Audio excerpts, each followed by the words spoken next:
चलिए खबर की शुरुआत एक सवाल से कर देते हैं कि बिहार में कांग्रेस आखिरकार बर्बाद क्यों है।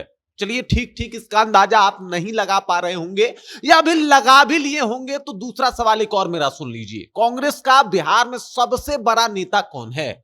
बुद्धि चकरा गया, बुद्धि घूम गया, क्योंकि जो व्यक्ति कांग्रेस का सबसे बड़ा लीडर है कांग्रेस उसको तवज्जो ही नहीं देती है। जी बिल्कुल, पप्पू यादव की बात कर रहा हूं। अगर पप्पू यादव के हाथों में कांग्रेस होता बिहार में तो शायद आज कांग्रेस की यह स्थिति नहीं होती। और पप्पू यादव सोशल मीडिया पे आके कह रहे हैं कि भाई साहब 2 साल पहले प्रियंका गांधी से मैंने बस इतना कहा था कि कांग्रेस में भी हमको कोई पोस्ट दे दीजिए, कांग्रेस की भी एक बार जिम्मेदारी हमारे ऊपर सौंप के देख लीजिए और परिणाम भी देख लीजिएगा कि कितना कुछ बदल जाएगा। और ये जाहिर सी बात है और आप भी इस बात को भली भांति रिलेट कर पाएंगे कि अगर पप्पू यादव के हाथों में कांग्रेस होता तो शायद बिहार में इतना बर्बाद नहीं होता। क्योंकि पप्पू यादव वो व्यक्ति हैं जिन्होंने कांग्रेस से हट के, जिन्होंने तेजस्वी यादव से विद्रोह करके, जिन्होंने लालू यादव की लेगेसी ठुकरा के खुद को जो है वो बनाया है। और ये किसी के दया से नहीं बनाया है बल्कि अपने बूते, अपने ताकत पे बनाया है। और यही बात जो है वो पप्पू यादव को बिहार में अभी कांग्रेस के जितने भी नेता हैं उन सबसे ज्यादा ताकतवर बनाती है और बताती है। लेकिन अफसोस की बात यह है कि पप्पू यादव को वही कांग्रेस तवज्जो नहीं कर पाती है। वही कांग्रेस जो है वो उनको उनका इंपॉर्टेंट जो है वो रोल नहीं दे पाती है और उनके इंपॉर्टेंट को समझ नहीं पाती है। और फिर कांग्रेस छाती पीटती है कि भाई साहब हमारे साथ तो बहुत बुरा हो रहा है। अरे होगा आपके साथ बुरा, क्योंकि आपको अच्छा निर्णय लेने आता ही नहीं है। आपने जितने भी अभी 2-3 अध्यक्ष बनाए उनमें से कौन बेहतर है अगर पप्पू यादव से तुलना करवा दिया जाए तो? अरे भाई इनसे पहले अभी जो फिलहाल का अध्यक्ष हैं उनको देख लीजिए आप, राजेश राम जी अध्यक्ष हैं। एक चुनाव विधायकी का लड़े, हार गए। पप्पू यादव भाजपा से भी लड़े और उस दरमियान जब लोकसभा का चुनाव था, मोदी की लेगेसी थी, तब उन्होंने मोदी के उस विचारधारा से भी लड़ा। उसके अलावा तेजस्वी यादव 3 दिन तक कैंप किए, उस तेजस्वी यादव के पूरा कैंपेनिंग से भी लड़ा और उसके बाद निर्दलीय अपने बूते पे उन्होंने पूर्णिया जीत लिया। ये फर्क है एक जनता का नेता होने में और एक ऐसे ही जो है वो अडॉप्टेड नेता बना देने में। और ये कांग्रेस कभी समझ ही नहीं पाई और फिर कहती है कि भाई साहब हमारे साथ तो बहुत बुरा हो गया। अरे आपके साथ बुरा होगा क्योंकि अच्छे नेताओं को आप तवज्जो देते ही नहीं है। पूरी कहानी क्या है, चलिए इसके ऊपर विस्तार पूर्वक चर्चा करते हैं, बातचीत करते हैं। लेकिन उससे पहले मेरा परिचय जान लीजिए। मेरा नाम है रजत और आप जनता जंक्शन देख रहे हैं। आज पप्पू यादव को सोशल मीडिया पे आके ये कहना पड़ रहा है कि 2 साल पहले मैंने प्रियंका गांधी से ये कहा था कि आप हमको कांग्रेस में कुछ जिम्मेदारी दीजिए। लेकिन अफसोस की बात यह है कि 2 साल बीत गए, विधानसभा चुनाव बीत गया, ये लोग ठीक से कबूल तक नहीं कर पाए कि पप्पू यादव हमारे नेता हैं।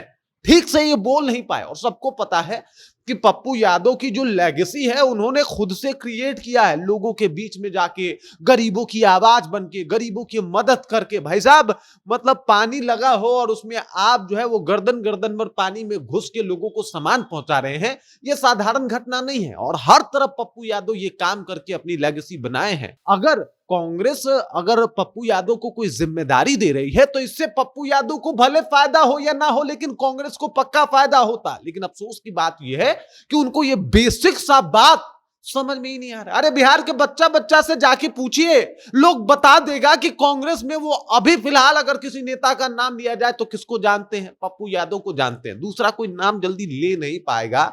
और उसके बाद भी जो है वो पूरा भौकाली झाड़ा जा रहा है कि भाई साहब हम तो पार्टी बहुत बढ़िया चला रही है। अरे आपको समझ में ही नहीं आ रहा है, आपको पता ही नहीं चल रहा है कि वाकई कांग्रेस कैसे ग्रो कर पाता, आखिरकार किस तरीके से कांग्रेस जो है वो बिहार में अपना पैर पसार पाता। लेकिन अफसोस की बात यह है कि पप्पू यादव जो सब कुछ ये करवा सकते थे, जरा विचार कीजिए, कांग्रेस के प्रदेश अध्यक्ष होते पप्पू यादव, उनके हिसाब से टिकट बांटा जाता बिहार विधानसभा चुनाव में, उनके हिसाब से इस बार जो है वो लगातार वो प्रयास कर रहे होते, उनके अंडर में तमाम विधायक होते तो ना विधायक टूटते और ना इतने कम विधायक जीतते। ये फैक्ट है, ये सच्चाई है जनाब। लेकिन अफसोस की बात ये है कि पप्पू यादव को हर बार आप साइड लाइन कर देंगे क्योंकि आपको डर है। तेजस्वी यादव उधर से मना कर देते हैं, अरे भाई साहब जैसे इनको बनाइएगा आप मतलब हमारी लेगेसी जो है वो कमजोर हो जाएगी, तो इनको चुपचाप सांसद रहने दीजिए, बाकी जो है वो हम मैनेज करेंगे। अरे ऐसे नहीं होता है। आप कांग्रेस जो है वो अपने आप अपने चाल चलन से बर्बाद है, क्योंकि उसने सही नेताओं की कभी कदर नहीं की। साहब ऊपर से लेके अब तक देख लीजिए, जो नेता कांग्रेस में रहे वो लोग भाजपा में जाके मुख्यमंत्री बन गए हैं। देख लीजिए वहां पे असम से देख लीजिए, या फिर बहुत ऐसे जगहों पे आप देख सकते हैं कि बड़े बड़े पोस्ट पे पहुंच गए, पहले कांग्रेस में थे और उसके बाद कांग्रेस ने खुद ही से अपने पैर में कुल्हाड़ी मारना शुरू किया। और आज बिहार में उनकी स्थिति इसलिए है क्योंकि उन्होंने अच्छे नेताओं को तवज्जो नहीं दिया, खास करके पप्पू यादव को तवज्जो नहीं दिया। पप्पू यादव से बड़ा नेता अभी कांग्रेस में कोई नहीं है और ये बात कांग्रेस को मानना पड़ेगा। जमीन से जुड़ा हुआ, जमीन के लोगों के बीच में पहचान बनाने वाला, लोगों के दिल में घर बनाने वाला दूसरा कोई तो नहीं है। पप्पू यादव ने अपना एक लेगेसी छोड़ा है। आप 1990 में विधायक बन जाते हैं, 1991, 96, 99, 2004 और 2014 लोकसभा चुनाव जीत जाते हैं, 2015 में जन अधिकार पार्टी की स्थापना करते हैं, 2019 की बात की जाए तो लोकसभा चुनाव लड़ा और ये चुनाव भी हारे थे। 2024 जन अधिकार पार्टी का कांग्रेस में विलय कर दिया अपने पार्टी का, फिर भी कांग्रेस एक सीट नहीं दे पाई। ये तो कांग्रेस का हाल है, ये हाल है, एक सीट नहीं दे पाई कि पूर्णिया से जो है वो लड़े। फिर इन्होंने निर्दलीय लड़ा और निर्दलीय चुनाव लड़के इन्होंने 2024 में वहां से चुनाव जीता। ये अंतिम प्रमाण है कि आपके पास इससे बड़ा कोई मतलब ऐतिहासिक नेता हो तो बताइए जिसने इतना दफा जो है वो अपने दम पे, अपने बलबूते पे चुनाव जीता हो। कोई है आपके पास, कोई है तो बता दीजिए। अरे भाई इतना लेगेसी तो तेजस्वी यादव का भी गिन दिया जाए तो नहीं निकलेगा। हालांकि वो बड़े चेहरे हैं, बड़े नाम है, लेकिन जो जो काम पप्पू यादव ने किया है वो नहीं हो पाएगा साहब, नहीं हो पाएगा। आपने विधानसभा चुनाव देख लिया किस तरीके का हाल था राघोपुर में, बड़ा मुश्किल से जीत पाए आखिरी 2-3 राउंड में।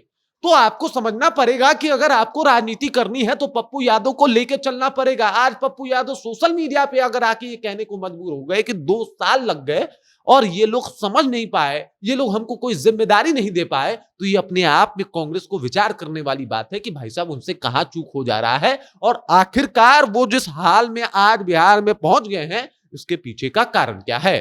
बाकी इस खबर, इस जानकारी को लेकर आप क्या सोचते हैं? पप्पू यादव जिस तरीके से बातों को कर रहे हैं उसे आप कैसे देखते हैं? कमेंट करके अपना विचार हम तक पहुंचा दीजिए। बाकी आप देख रहे हैं जनता जंक्शन और मेरा नाम रजत है।